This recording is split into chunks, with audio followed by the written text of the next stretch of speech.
Well, this one hasn't collapsed yet, but all snow caves collapse eventually. Luckily, we're not in any avalanche zones, so we'll be okay. But yesterday, I could see light shining through in that corner of the cave, which means there's less than 2 feet of snow between the ceiling and the surface of the snow. So I'm really curious to see whether this roof can stand up to 200 pounds of me jumping up and down on it.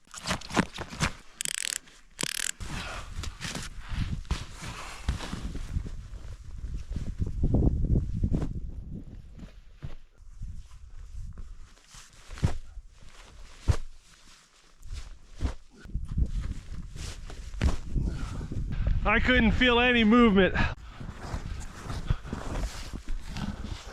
Yeah, I mean, it looks perfectly fine from here. Well, this one hasn't collapsed yet, but all snow caves collapse eventually. All right, I think it's time to get out of here.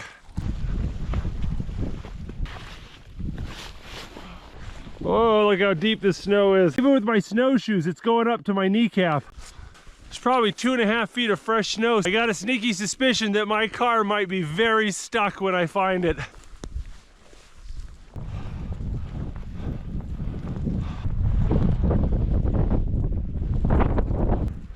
I think I got some digging to do.